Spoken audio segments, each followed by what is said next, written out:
They were heady times for Khomeini's heir apparent, icon of the Islamic Revolution, scourge of the Shah, a founding father of the Islamic Republic.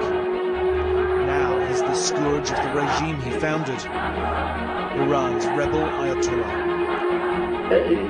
Until the government rethinks what it is doing to this country, the situation is really dangerous.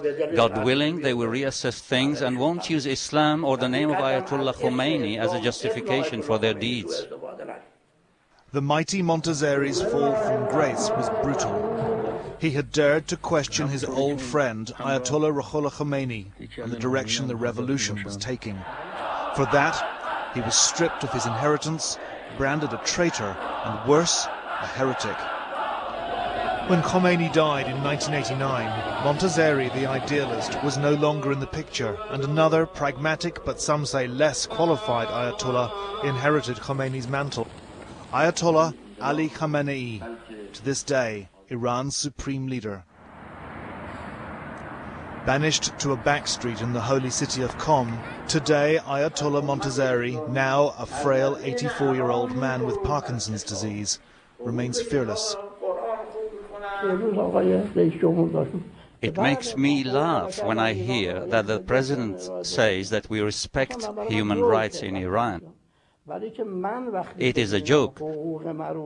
When they even deprive me of my rights, how can I believe that they respect other people's rights? In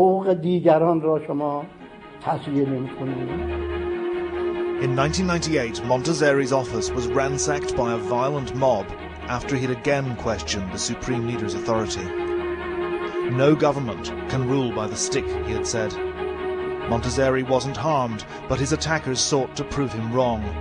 Death to Montazeri, these graffiti read, casting him as an infidel. Execute the American spy, another one says. Montazeri was held under house arrest for 5 years. He remains under surveillance, but despite constant harassment of his followers and his family, he's now able to hold weekly classes for a small group of acolytes. He continues to rail against the government's crushing of dissident voices.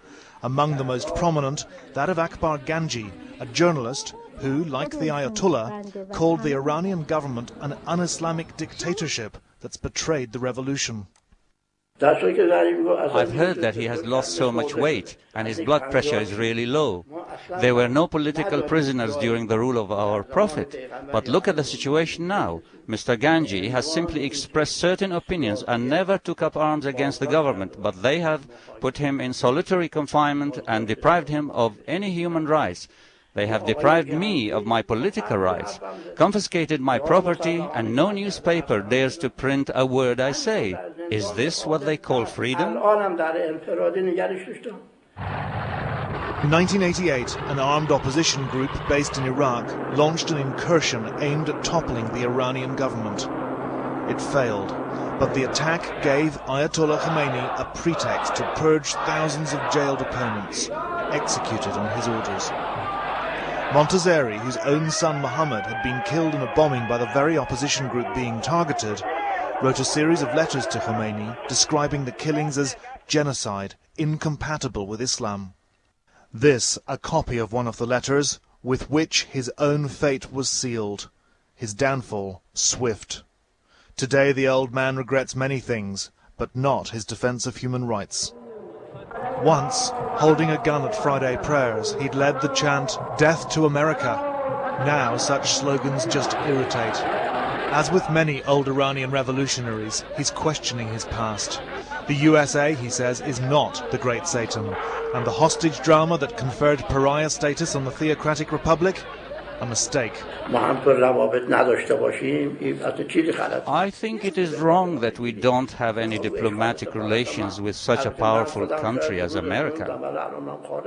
I even think that taking over the embassy was wrong, even though I supported it back then.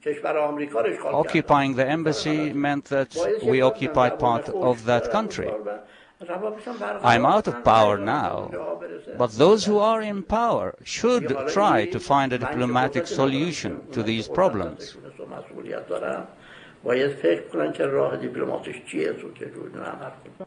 the diplomatic art's an apparent anathema to Iran's new president, Mahmoud Ahmadinejad.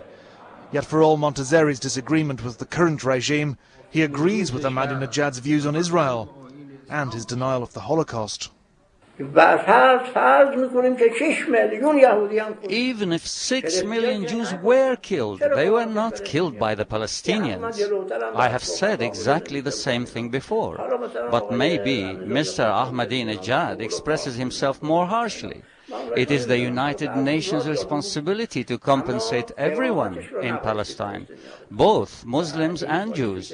There should be a referendum in which they can decide their destiny and not have Israel force its will on people.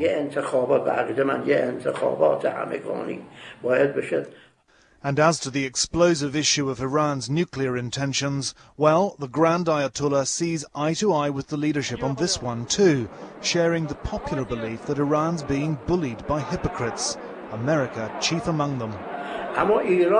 Iran says it has a peaceful program, and if so, that's legitimate. We have an expression that when someone savors a date, he cannot forbid others to enjoy it. America killed so many people in Hiroshima and Nagasaki with nuclear bombs. And many other countries like Russia, Israel, Pakistan also have nuclear bombs. But now everyone says that Iran should not have it. Montazeri turned his back on the revolution he started because he saw his Islamic utopia drenched in blood. Now he says he rejects as un-Islamic all violence, political killings, suicide attacks, nuclear bombs. Of the 114 chapters in the Quran, 113 of them start with the words, "In the name of God, the compassionate, the merciful."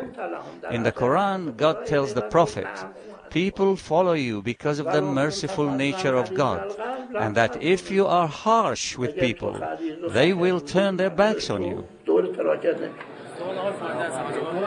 Hussein Ali Montazeri believes they've been too harsh, and as he rejected his inheritance, so now he sees the children of his revolution rejecting theirs, turning their backs on what they'd been bequeathed.